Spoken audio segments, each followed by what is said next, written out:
I'm Larry LeFurry for WCTV, and tonight there is a council meeting / budget meeting taking place. However, the council is in a work session, a closed session, if you will. So the people that are sitting here were standing around downstairs and milling around and no place to sit. So I said, why don't you come up to the studio and sit down and relax? And then I said, well, if you're sitting here, maybe we'll get to know each other and we'll try to kill the hour or so that you're going to have to wait. So we're going to talk to these people, not what they were going to talk about tonight, because that's coming on later. We don't want to take their thunder away, because you will be on TV again when you go downstairs and get back into the council. We're going to talk to them and see a little bit about themselves, their family, how long they've been in town, how much they like being here, how much they want to get out of here, how much they. So we'll start with the ones who have the microphone. Now, this is Diane Grimaldi. I know her. And Diane, just give us your name and where you live and how long you've been in town. Okay. Put the mic on. I'm Diane Grimaldi.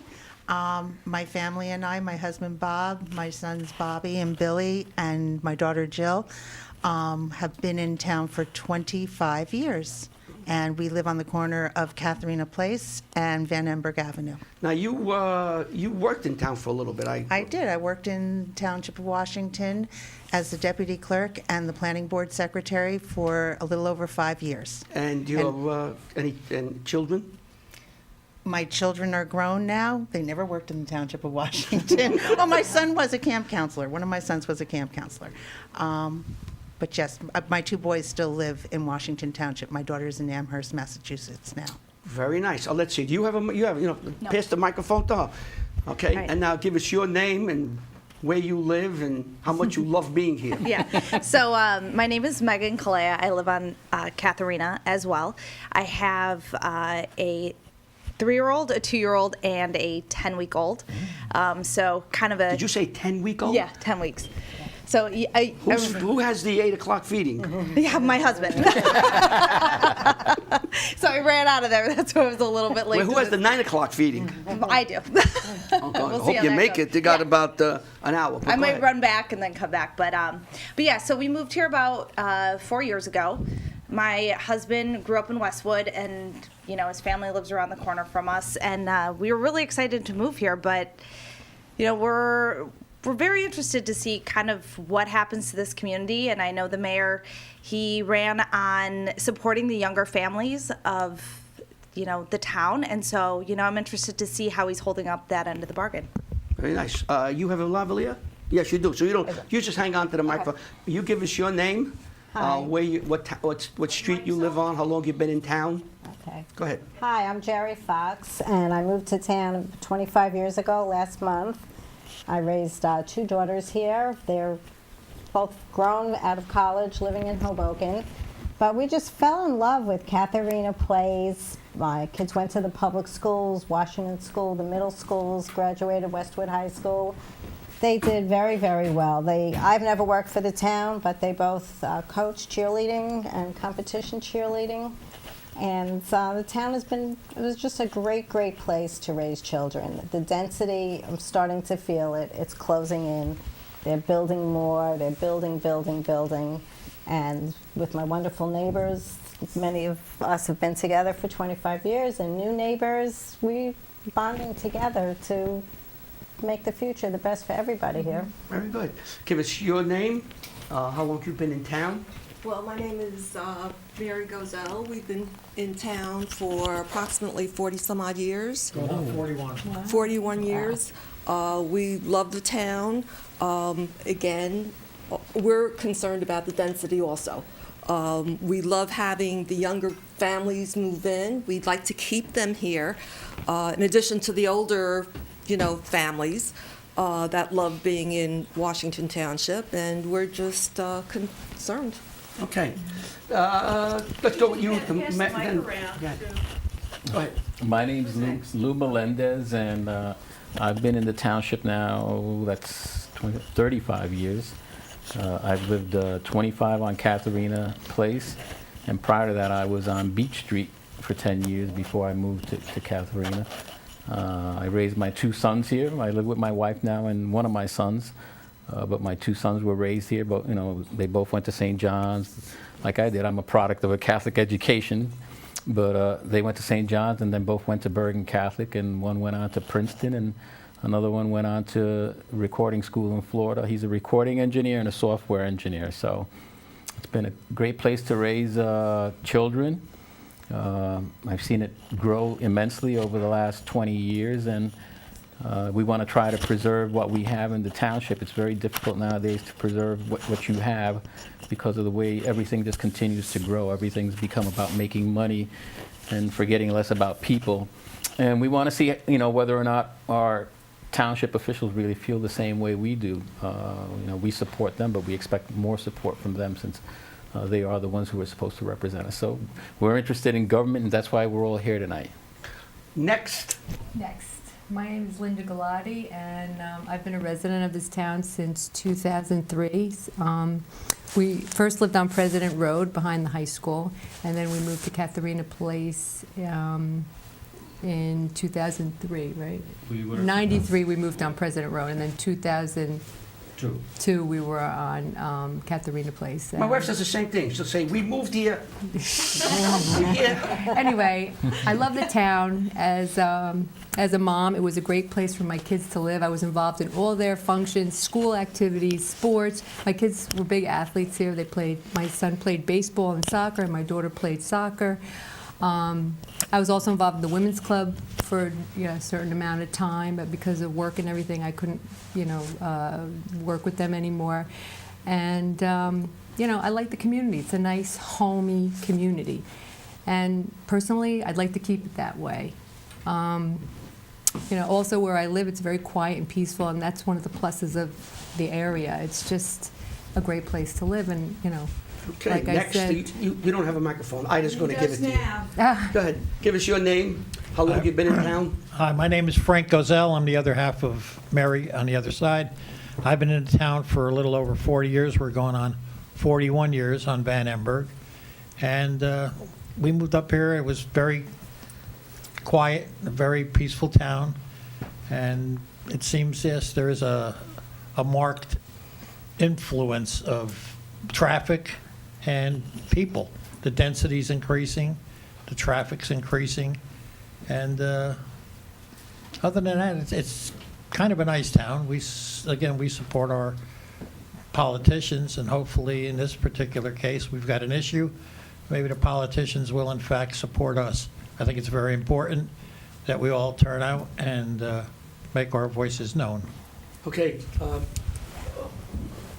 Your name, how long you been in town? Rob Madlinger, been in town for 4.5 years. I moved in with my wife. Look over here, Rob. Oh. You think you're hiding, but you're not hiding. I can see you back there. Okay. I moved in with my wife, Migdalia, and my daughter, Carmela, 4 years ago. I work in St. Joseph's Regional Medical Center, Chief of Trauma, Surgical Critical Care, Commander of the 1st Forward Surgical Team, Fort Hamilton. 2 tours in Afghanistan with a tour coming up. My business is injury, and I'm worried about the kids in that school and additional cars on the street. So we're going to be looking at that very hard with all these additional cars and all these additional people on a county road, which is, to say the least, scanty maintenance, especially in the wintertime when it snows and rains. So we're very concerned, and we're hoping that all this construction, all these vehicles don't bring more injury to our kids in that school zone. So basically, I got here 40 years ago, in 77. In fact, it'll be 42 We're years. missing a person, Larry. We miss anybody? That's okay. Oh, I'm sorry. Go ahead. No. You're the boss. No. We got to hear from If I'm the boss, I say you go. Give us your name and how long you been in town? Hi, my name is Arvind Gulati. Live in Katharina Place. Been in town since 1993. We were on President Road for about 9 years, and then we built the house on Katharina Place.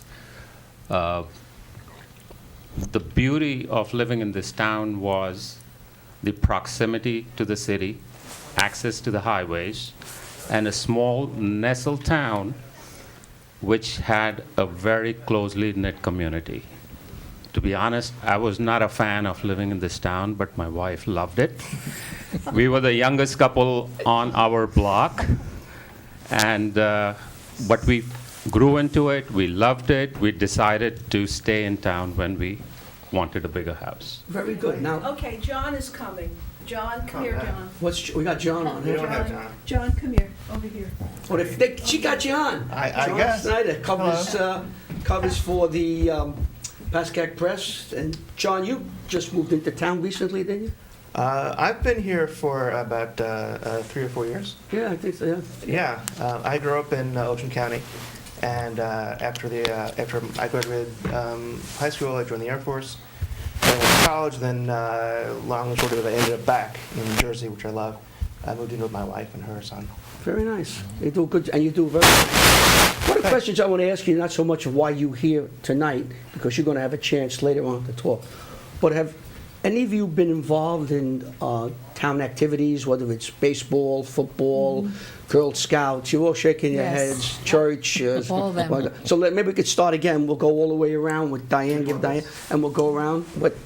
What you're all residents here, and I think all of you have been involved. That side is this side that you So see, the back side. let's talk about the organizations you were in and why was it important and what you did. Go ahead, Diane, you start. Well, like I said, we moved in 1993, I think, and I was a Girl Scout leader. I was very involved in Washington School and Brookside School. Took my Girl Scouts all the way up to their goals. My son Bobby, my youngest, was very, very involved in sports, from t-ball to soccer, and we just, team mom, team parents, we loved this community. We absolutely loved it. And all my neighbors, I mean, some I've known since I've moved in, some new ones. We've all gotten together, through a common cause, but that's something good that's come out of all of Yes. this. Okay, Yes, let's move down. definitely. You go next. You're in town a short period of time, children are Yeah. young. Have you gotten involved in any, I want to say after-school activities? But Can I have one more thing? And my husband's an EMT. I'm sorry, I should have mentioned There that. you go. And you always need more EMT, right? Make a pitch for having anyone who's interested in joining the EMT to come into town, join the EMT. They're always looking for more people, and when you dialed that 911, they showed up. I had to do that a couple of weeks ago with Vito Traus. We had a call, and within 2 minutes, police were there, and 5 minutes later, EMT showed up, and they're there 24/7. Whether it was 11 o'clock in the morning or 11 o'clock at night, they're there. So we'll give a pitch to our friends at the EMT. Okay, so you've been in town, you got children, they're Yes. young. Have you had a chance? And I would- A little bit, yeah. So the library has some great programs that we've really enjoyed when I can, get us out of the house. And we also love that little parade for the tots at Halloween. It's the perfect amount of length because it's like 200 yards, and that's pretty much all a 2-year-old can withstand before they kind of lose it. And then you go into the library, and they have, some really cute stuff there. And I've gotten involved also. My daughter goes to Zion Lutheran in Westwood. I love that school. So, yeah, I mean, it's been a short amount of time, but so far, from what we've seen of it, we've really loved being here. So. Were you involved with the they had a Halloween, they had the Christmas, Yeah. the tree lighting. Did you see any of that? Yes. Yep. was- We try to get That was a out lot to of those work things. with Yeah, that. it's a lot of work. They put a lot of Yeah. work into the tree lighting. It was very good. I had surgery just before that, so I wasn't able to move around that much. But I got over to see it, and I thought they did very, very well with that thing. So you enjoyed it. Yeah. So you're going to be involved in a lot of. Yeah, I mean, I'm hoping to. There you go. Girl Scouts, Boy Scouts. Yep. Yep. We hope to be around here for a while. So. Yeah, good for you. Yep. Okay, next. I'll tell you what I was involved in, but we'll take about 3 days. I have to introduce myself to my wife every week. Here I am. Who's next? Oh, you talking? Go Okay, ahead. I'm next. Tell us what you got involved in. I was, my younger daughter was born a few months after we moved here, and my kids were in Washington schools, so I was very involved with the PSO, different committees. Thanks for reminding me of the library. We always did the summer reading programs. When the girls were younger, they did basketball, soccer, girls softball, tried a little bit of everything, but they just loved the cheerleading. My girls are 6 years apart, so I went to the WT football games with the cheerleaders for 12 years. Wow. So every Pee-wee, juniors. Were they cheerleaders for the high school? senior game, and they were both cheerleaders for Westwood High School and competition Could I ask you what year? Let's see, one graduated in 2006 and 2012. So I was at the Giant Stadium. Oh, so you followed us on TV. Followed it all. I got to get a plug in. The Girl Scouts. I was new here, and I mean, just the thrill of bringing your kids to march in the Memorial Day parade, bringing them, they were little brownies, and it just gave me such a feeling of community. The other thing I'll always remember, I was trying to find this Washington school. I was scoping out the place. We fell in love with this house on Katharina Place. Well, where are the kids going to go to school? And I was a little bit lost. There's a lot of one-way streets. The crossing guard stopped me in my tracks. She wanted to know who I was, what I was looking for. She knew I didn't belong there. And I had such a sense of security that the people here were really looking out for each other. And we bought the house, and... The town has a sense, if I may, since I'm a resident. April 29th, I'll be here 42 years. Wow. And I moved here April 30th. And it has a sense that we come together when things go bad. And when we had the hurricane, everybody was helping everybody. I mean, if you had a generator, you had lines all over. I don't know how cars went up and down my street, but every street in the town, that's all you heard was one loud generator. And if you needed something, your neighbor was there to help you. And this town has that. It has that almost like a fraternity. You may not talk to your neighbor across the street for 2-3 days, but if you need something, you're there, and vice versa. So that's what I found. And what do you remember of Giant Stadium? Oh, that was... I got to ask you, you know. Just sitting up there, watching all the kids from Westwood High School, the football players, of course, the cheerleaders, the band, the twirlers, all the families, everybody out there, and they won, and driving home, and it was state champions, and the pride, the energy that it brought to everybody there was fantastic. Yeah, that team brought both towns together, which we haven't seen in a long time. That was the old stadium. The old Giant Stadium. We were there too. Then you had the new one, MetLife, where they play too. So you got nice memories. How about you? No, we don't have any kids, so we weren't involved in the school system. But we have friends in town, and we went to, the baseball games, the softball games, and, cheered them on. Very and good. the parades, so it's nice to see everybody together and cheering everybody on. Anything that interests you in the town that you got involved with? No. How about? Well, that's a very good answer. We spent a lot of time, unfortunately, at work. Career. My daughter has that problem. She just got a promotion. She works from 7 to 8. At 7 in the morning to 8 at night. Yeah. Yep. And my grandchildren are involved in everything, so guess who takes them? You do. Oh, yeah, how'd you get that right? So he has soccer, they have lacrosse, they have hockey, and we take them. And at this point in our lives, we take them, we drop them, and say somebody will take you back home. The parents will show up. So we get involved with the grandchildren just as much as the children. But it's fun. Your son, I remember. Yeah, my son, well, first of all, I grew up in New York City, so. Right. Oh, where? I grew up in Harlem. Where?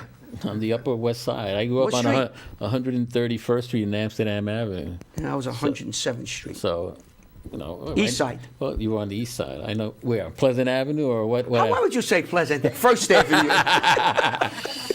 He knows why I said Pleasant Avenue. Well, let me tell you something He's about right this. near Rayos.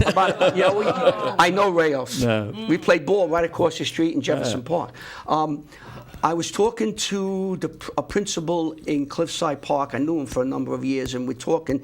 He said, "Yeah, I was born in the city." I said, "Sean, I know you 10 years. Where were you born?" He said, "I was born on Hunt 6." I said, "Yeah, I know you born on Hunt 6." He said, "Well, how do you know I'm born on Hunt 6?" It's the way you say it. A Harlemite will never say 106th Street. A hun. Where was I born? 107. He was born 131st. So if you're from Harlem, you say hun. You could be a PhD in Harvard. Where were you born? 106. So I got 130. But that's where I said grew- I said a hun again. But that's where I- 131st Street. But that's where I grew up, and in fact, I went to CCNY. I graduated from CCNY back in just to give you an idea, I graduated high school in '69 and graduated CCNY in '73. And that was a very tumultuous time, if you recall, all the stuff that was going on in the country, especially the Vietnam War. I can remember all those marches coming down Amsterdam Avenue. It was wild. Things that you see on TV today were happening right before your eyes. But having grown up in that environment in terms of sports, although I was very active, I never had the opportunity to play organized sports like you do here, Little League and all that. We just didn't have. We just played in the ballpark. We played everything we did. We played on hard surface. So when I came here, my kids, that's how I know Larry, because my oldest son, who's 34 now, played Little League ball all those years. My son played, Little League, then played high school, then played some in college. So that's how my son knew his son. That's how I recognize him. But my kids had an opportunity to do things I never would have had the opportunity to do growing up in New York City.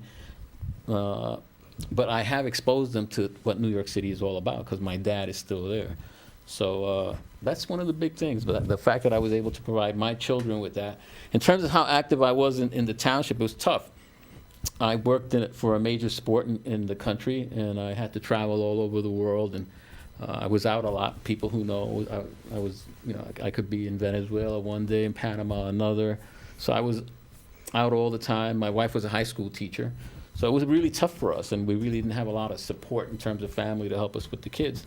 But she was the one. She's the one who took them to games during the week, and I would do it on weekends when I was around. But the kids had an opportunity to play all the sports. She was involved in the library. We're both retired, and I'm semi-retired. I still do consulting work. But it was great to give your children an opportunity to feel that whole suburban growth that you don't get in the city. It's really made them better men. Today because of the opportunity to grow up in a community like this. When we came out here, my friends come out, and we went to Sherry Field. The place was empty. And they looked at me and they said, "What's wrong?" I said, "What are you talking about?" He said, "There's nobody here." In the city, the field, from 8 o'clock in the morning to 8 o'clock at night. And the way you got on is if you had a bunch of guys, the guy who lost, they came on, you went on. You would sit maybe like you're sitting here for 2 hours. We would sit and wait and play on macadam. That's why my feet are flat today, from banging that macadam. That's and if the bat broke, you put a nail in it. And you play with a nail in the bat. Everything. We played basketball, really flag football. All that was on those surfaces, and it was just something And now special. today you come out here and you But we were always active, That's the one thing. One thing I was going to say, Larry, is when you go back and you look at kids in the '60s, you don't see obesity is an issue in our country today, and we always laugh when we see stuff. We're in our 60s now, and we see stuff on TV, and you see people back in the '60s. Everybody's rail thin. Everybody was like that. If you had a friend in the group who was heavy, it was one guy. Now today you see so many heavy young people, which is sad because they're not active. We were active we were active all the time. We were active all the time. I mean, when you came from school, you were out in the street playing ball or doing something. Nowadays, kids come home and they're watching TV or playing these games. Even we had my kids. We would play in front of our house, throw a ball around, or throw football. Stoop ball, everything. I mean, but not today. ball. They come home, they're on a computer, No, it's a shame. and they don't play. Yeah. One thing I like to say on Katharina Place, if you came home, some kids went to parochial school, some were in the public school, but on a beautiful afternoon, it was an army of kids on the street. We were a cul-de-sac, so we didn't have to worry about the drive-through.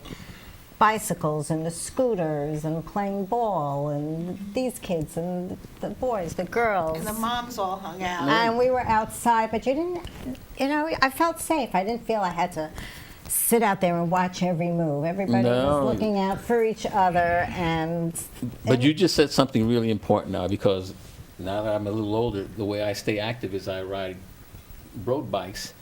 And I won't get on my bike. If I go out, and Linda, you see me, I go out early when the weather's good. I'm out at 6:30 in the morning. because the roads around here are so busy. I mean, I'm afraid, maybe when you're younger, you're more, daring. But I will not get on the streets in Bergen County after I won't either. 12 p.m. on a bicycle. I as won't well go as I at- ride on Sometimes the you want to I drive won't in a go car. anytime. No, man, it's scary. It's really scary. It really is. Okay, let's give you a chance. What have you been involved What in? have I been involved in? Well, ever since I moved into this town, I had my kids. From their early years, I was involved in like their schools. Jesse George. My kids went to Jesse George. I loved that school. It was a very quiet, small school. It's like where I went to school. I grew up in North Jersey, like Morristown area, Morris County area. And I just loved that school, and I was very involved with all the fundraisers there and class moms and this and that. My daughter was also involved with Girl Scouts. I was not the leader, but we had a great Girl Scout troop, and the moms were all involved in that, doing things, fundraiser or charity work. I think that was a big thing with me and my kids, was doing charity for people, like whether it was through school or was it through Girl Scouts or even when they were little in nursery school, we did stuff like through that. Also, my kids were very involved in sports. My son played baseball, like Little League. And Where did he play? He played for town? he played for the town. And then high school? And then high school, yeah, he went to Catholic school, so he played baseball Where'd he there. go? Don Bosco. Don Bosco. Played for the Ironmen, huh? Yes. And then my What daughter. year did he graduate? He graduated in 2013. So he's Oh. finished with college too already. He went to Boston College. So Very nice. What's he doing today? he works for IBM in Armonk, New York. He's in finance and data analyzation. Time has gone by fast. Yes, he lives in Manhattan now, and he does the Isn't reverse it amazing commute. you had your Single children? guy. I mean, I all of us know. have older children. Yes, You he's had a the single children, guy. and they're gone.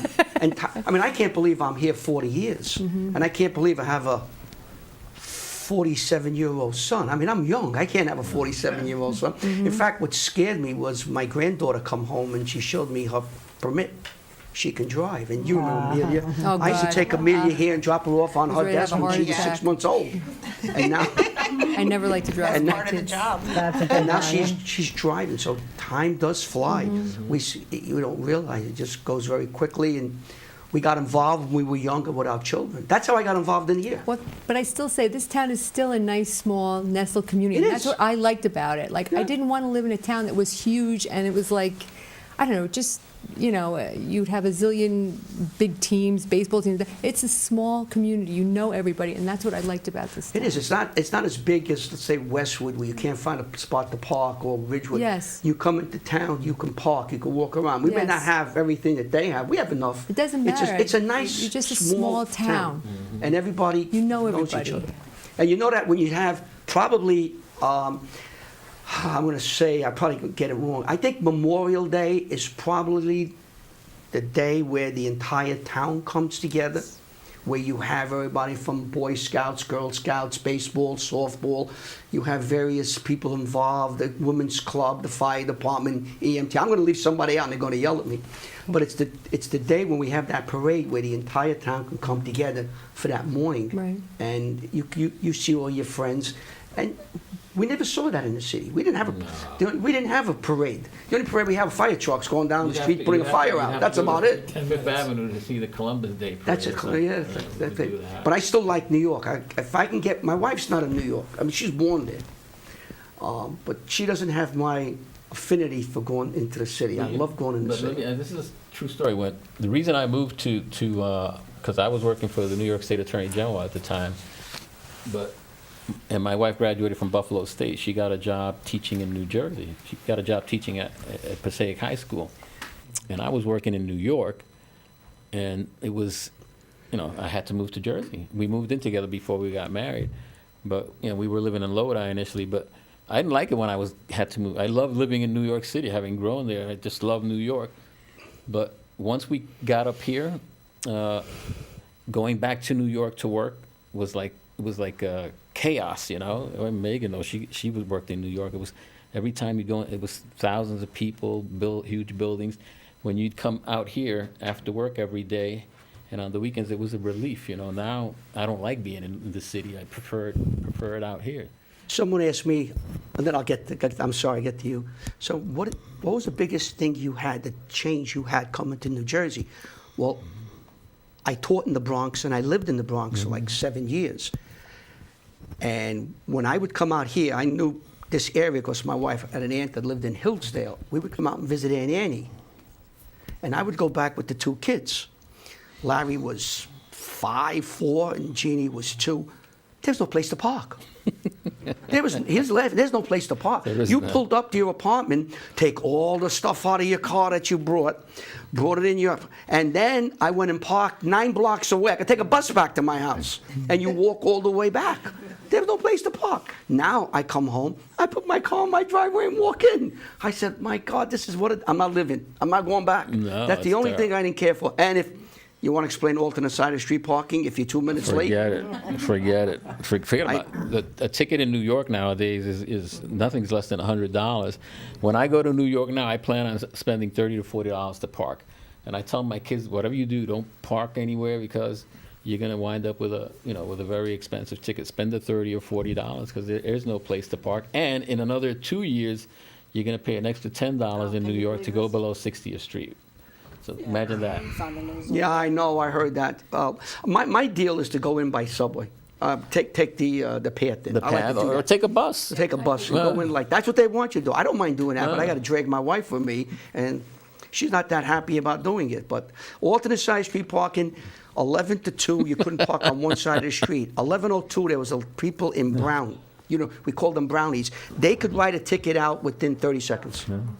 Now they do it in 5 because they have a little machine. Oh, it's right. They just press a button Yeah. and they give it to you. So, but still, the city has that energy. But I got my parking spot here. That's the important thing. Anything with you? Would you like to add to this wonderful, delightful conversation? Not much, but When you were here, right? yeah, 40 pretty years ago. much. I mean, of course, the property across Viviano's property was inhabited by the Vivianos, which I knew them way back. But Katerina, there was Katie Katerina, who had a Bentley, Wow. and she had a dog kennel Dachshund kennel, I up heard. on the hill. Yeah. Yeah, and every day, well, not every day. My but house was on that kennel. occasionally, probably every day, she would drive that Bentley down the hill to the mailbox. Get out of the car, get her mail, and then go back up the hill. So you have some pretty good memories. Yeah, well, the neighborhood was Was changed. different. I had good neighbors, and I still have some friends in town. Yeah. And, I can relate to you guys. My wife and I grew up in Passaic.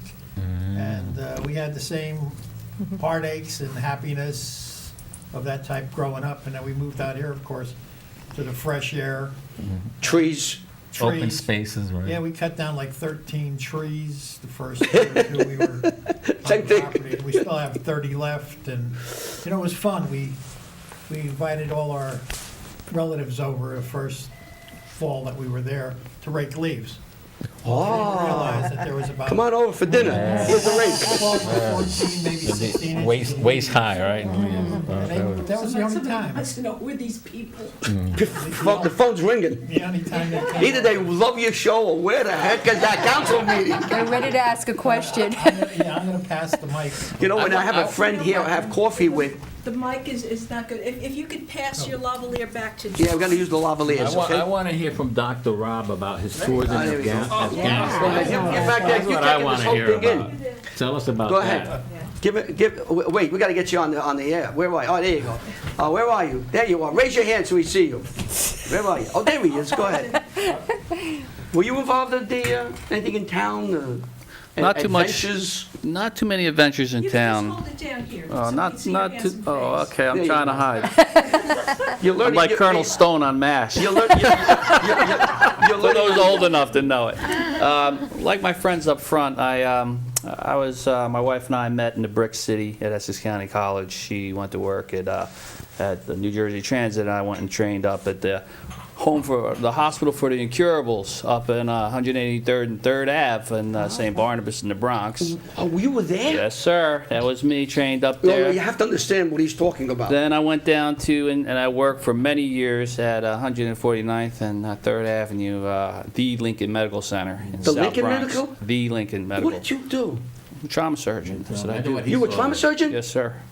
So, and then when I joined the Army and we had Carmela, it was time for me to come back to Jersey, and I took the job at our beautiful St. Joe's Hospital in Patterson. So you were a trauma surgeon in those two hospitals? Yes, sir. So, and now I'm here on the block, hanging out with my peeps. And If you ever need somebody serious, If you ever need somebody that really knows what they're doing. Carmela will assist me with a little medical bag, so takes care of all the surgeons, dogs. they get them in pieces and they put them back together, and they send them out the door. You do a great job. Great job. We'll pull on the other one. Where did you get your medical degree from, Mike? Kansas City University in Kansas City, Missouri. And your residency? Up in St. Barnabas in the Bronx. St. Barnabas in the Bronx, the romantic St. Barnabas. Yes, indeed. I bet you didn't have a quiet day. No, and now we're here in the Silk City. So went from the boogie down, went from the Brick City to the boogie down Bronx to the Silk City. So here we are. So here you go. Anything with you about being in town and mostly about organizations that you work with? Well, the one thing that I can recollect is my son was very proactive with baseball, and every year in the Little League, I made it a point to sponsor the team, and it was a battle. It was such fun to be amongst parents, enjoy the kids playing, and it was such a warm environment, and they learned so much in this community which they would not have had they lived in a bigger town. The kids made friendships, which I think are lifelong friendships, even though they didn't go to the local high school. Son went to Bosco, my daughter went to IHA, but they have memories that are going to last them a life. And your son went to, with the Little League, they went to the, Being in town every year, we were fortunate and blessed. We had Gary Canvisher, was the coach. who was their coach. And every year, we made the Final Four in the state of New Jersey. We got new uniforms and everything. We paid for them ourselves, and we redesigned them, Yeah. and we got uniforms, and we went to the finals. Very good. That you got great memories, huh? Yeah. Yeah, that's one of the Sports incredible was things. great. The This is a sports was small town, fun. but they produce a lot of really good athletes in this area. It's incredible. Oh, well, we know it. We've seen them. Yeah. We've Very seen, surprising. and we've covered in this town B.J. Raji, who Right. played for The Green Bay Westwood. Packers. And then he went, I believe, if I'm not mistaken, he went to Boston College. And there's a story about him. That's where you're from, Yeah, that's where he went. There's a nice story about BJ. He was going to sign a contract with the Green Bay Packers, like around now. And the contract was going to be kind of lucrative. And he turned it down to take care of his mom and aunt who was sick. And he told the Green Bay Packers, my mom is sick, and my aunt who raised me, she's also sick. They need me, and I'd like to go back and take care of my family. And he turned down a substantial NFL contract to come back home and take care of his. But he did But play he, for but he them. did make a He did play a good couple amount of years money for them. before. He did. He was there 4 years. He played in the Super Bowl. Because he was the first round Yeah, I pick. remember He that. was a first-round pick. They had he lived on Mountain Air. Yeah, Mountain Avenue, They had the yes. trucks there with the all big stuff, not like this. And his brother they was- had people in his house talking to him, and when they went through the draft, they were there going to him. He got picked, and he was a nice. You see, I say kid. I remember when he was a freshman. He's a nice kid. Yeah. Who else do we have from His Washington? his brother played basketball. His brother was a professional His basketball brother, player. Yeah. Corey is still playing basketball in Europe, Right. from what I understand. Because I think the year he graduated, like the NBA, they were on strike. Yeah. Yeah, So he went to Europe. he's still playing professional basketball. He was a good basketball player, and the family's extremely Very nice. We nice, went there yeah. to knock on the door once, and the father invited us in. He wanted to give us something to eat, sit down. They're very delightful. Their people. younger son went to school with my son. There's a third one, right? Yes. Him, I don't know. Aday. I think it's Aday, yeah. Yeah. John, you want to say something over there? I think I speak for all of us. Just thank you for everything that you do, Larry. It's just Yeah. it's a treat Yeah. and a privilege, and I learned so much. Well, Well, it's a team effort, but I mean, I just want to have it said that He's got a gift. I appreciate that, you're seeking these stories out, and you took the opportunity. We were all milling around downstairs without a stool to sit on, and you brought us up, and you're moderating this great conversation. Yeah, I couldn't see you people standing there, so I Yeah. figured I'd really aggravate you for the night, bring you up. I don't know, but people, And listen to me for an hour. When you go downstairs, your heads are going to be exploding.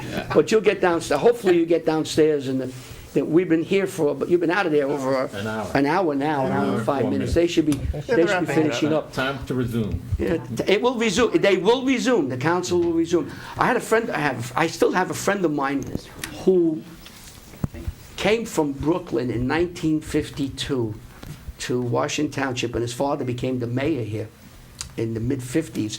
And he told stories about the town, and you're just amazed. The shopping center wasn't there. They used to hunt muskrat there. Where I lived on Howard Street, which is closer to Forest Avenue, Lafayette, houses weren't there, just dirt roads were put in. And they would ride their bicycles around. Where the Italian Touch is was the general store. And the police chief was named Bepples. Beppler. Beppler. He patrolled Washington Township on a horse. Wow. In the 50s? Van Amberg Avenue was a dirt road. And Van Amberg was all dirt roads, and he told stories. And how Tice's he- farm was a real farm. Yeah, farm. When you say farm, there were farms here. Now, when I came here, it wasn't that. When we came, you came what, 77? 78. I came April of 77. And it was half. There were things rolling around. But it didn't seem like there were so many things going. Now, they redid the shopping center. That got bigger. And it just seems that what's here is really exploded. But you go back to what Larry Wolf talks about, 1952. This was farm. There were farms here. They were growing crops and eating it. But when you were in New York, over there on the east side of Harlem, they say New Jersey. Wow, that was like another country, you know? It was. You know, It was a big deal. You saw Jersey Place, and I go, wow. Yeah, you're right, New because Jersey. my wife's family, I met my wife, boy, I'm going to be old. I met my wife in 1964. So her mother, rest her soul, said to me, would you like to go to the country? Now, I'm a street kid from East Harlem. Where you going? So we have my uncle, or my brother-in-law lives in Hillsdale. Where's Hillsdale? In New Jersey. Where's New Jersey? So why don't you take a ride with me? So I came out, and we stopped on, I'll never forget, we stopped on Broadway. They wanted to get some. And I looked around and I said, this is Mayberry. Because Mayberry was on then. And I went to his house in Hillsdale, 1965. There were no other houses around them. There were trees. There was grass. And I'm like the kid from The toll on the George Washington Bridge was a quarter, Oh, probably. yeah. Let's not even talk about that, 'cause I like to go to the quarter. city. It was. It was. I think Now it was it's 50 like- cents. It was a quarter when I came. Then we had the trip tickets. You bought 20 tickets. You gave it to the guy, and he ripped it off. When you finished the 20, you buy. So the 20 was good for a month, and you did that. Then they went to the Easy Pass, and I just got a new Easy Pass to go across the bridge if I want to. But yeah, 25 cents for a bridge. Remember when it was both ways? 10 cents either way? Wow. And, 10 cents either way. And that guy taking the 10 cents, it was like 10 cents. Now the Verrazano Bridge is $19. Isn't that wild? Yeah, I won't go. $19. I'd rather swim across that. Unreal. But the town from when Larry came has changed, and Little League, he was around when they started Little League. And Clark Field, I always thought Clark Field was private. It's not. It was It named. was donated by Mr. Clark, right? Wasn't it named after Mary Higgins No. Clark? She lived there. No, Yeah. no. Mary Higgins Clark lived No. around there. I will tell you the story. Well, that's what Here's they the story. say. Here's the story now. What happened was that the Clarks lived in that area, and Warren Clark and his brother, the two brothers passed away within very 6 short months. times of each other, and the mother passed away. Mary Higgins Clark had 5 kids to raise. June Clark had 3 I think, 3 or 4 Right, kids yeah. to raise. The whole community came together. And the field was named in honor of the Clark brothers and the mother, Okay. and the families that survived. And we should say that Mary Higgins Clark is the best-selling author, as Right. everybody Wow. knows. And her daughter Marilyn Clark is a Superior Court judge in New Jersey. And I think her son Warren is a lawyer also. Warren's a lawyer. He was I think so, yeah. prosecutor. And I think he lives in Hillsdale, so if he's watching this, hi, Warren. He's watching us. The name of the field was Monroe Avenue. And the two brothers, one was a pilot, and they both died, one of a heart attack and one of a brain aneurysm, within 6 months of each other. And they did a lot of work. They were very active in the Little League. I've always thought that field, that area was, the Clarks owned it. They named it in honor of the two brothers Clark. But Mary Higgins Clark has written books that talks about this town. Now, now She you has now stuff you in her into books, now you- areas, I Yes, now think. you went to a wonderful segue. Many moons ago when we started, this wasn't here. This was 1993, this building. We had our room downstairs, which was a closet. And I'm making a closet sound good. I remember that. So they built this building here, and we had to have our first interview. Who are we going to bring in? So we decided we would bring in and ask Mary Higgins Clark. And I interviewed her. She was our first interview, and she talked about how she started. Her husband passed away, and she had children. And she would write articles, she would write short story, always sent back. Then one day, she was having something, she had the kids over, and a little boy said, Miss Clark, that branch, that bough, if it ever breaks, what'll happen? Oh, don't worry about it. But if that breaks, whatever, well, she said it so many times, gave her an idea, and she wrote, When the Bough Breaks. That became her first best-selling book. And she sat right there, and we interviewed her. So we had Mary Higgins Clark was our first interview, and our craziest interview was the Bayonne bleeder, Chuck Wepner. Oh, Chuck. We had Chuck Wepner who fought Muhammad, not for the ladies, Chuck Wepner fought Muhammad Ali in the 80s and 90s. The reason they called him the Bayonne bleeder, because if he sneezed, he bled over his eyes. And he came in here, and we interviewed him for about, you'd love him, boy. You'd be taking care of it. You'd be 18, 19, 20 stitches a fight. And he was an interview here. And we've had everyone from Mary Higgins Clark to Chuck Wepner. We've had politicians, we've had sports, we've had musicians. We had the original cast of Oklahoma. They were here. They came in. How we got them, I don't remember. But they came in, and we interviewed them. So we've done everything. So, hey, listen, you know what you can do now if you want? And I know he's good at it, so. You have any questions for me? No, I think John should ask questions. Go ahead, John. Yeah, go ahead, Ask a John. question. This is He's the reporter. specifically the thing. Yeah, he may ask some tough questions that I can't answer. I was hoping to avoid exactly this moment because. No, it's okay. Don't do it. Don't make it too. Well, how did you get your start doing this? So you're providing this, for the community. So I'll ask you. How I got did you started? get your start here? Children. I'm sitting home minding my business, watching a ball game, and my wife picks up the community life. There wasn't a Pascal president, and she says, "Hey, look at this. There's a thing here for television. Your son wants to join." I says, "Good, drive him." She said, No, you take him." So we come in, and he signs up. "Dad, we got to go. So now they said, you have to take a 14-week course at Bergen Community College. I said, "No, I went to school. I went to graduate school." "No, please take him. He wants to go." So we went to Bergen Community College for 14 weeks, and we learned television programming. We learned how to shoot, how to set things up, audio, this, that. And then, to graduate, we had to put a show on. Then once you graduated, they gave us equipment. We had no equipment. This was all came later. They would give us a big box with a camera and a microphone, and we go out and do shows. And I did it. And after 14 weeks, I graduated top of the class. And my son left. And I stayed. And Ida was here. Ida was one of the original members going back to 1982. Wow. When Mark... Don't say years because then I can't lie about my age. Oh, you were young. You were 8 years old when you started. Mark Pfeiffer was the administrator then, and he had an idea of having public access where neighbors can go on TV like you're doing now and talk to you. What are you doing? Why are you here? How's everything going? What's going on with you, your family, your friend, kids? And it started. And then we got involved in it. And Hugh Rogers, John Francola, and myself joined, and we gave them the sports side of it. And from that point on, we did everything. We did Westwood, we did Bergen Catholic, we did Paramus Catholic, we did St. Joe's. We've done 37 playoff games in football. We've done 25 championships, 6 from Giant Stadium. We've done 25 Jamboree championships. We do approximately 50 shows a year out of here. No, altogether with football. Oh, they're ready. That's it, folks. It's been a pleasure. Thank you very much. You're welcome. Drop your mics. Goodbye. Tell them I aggravated you to no end.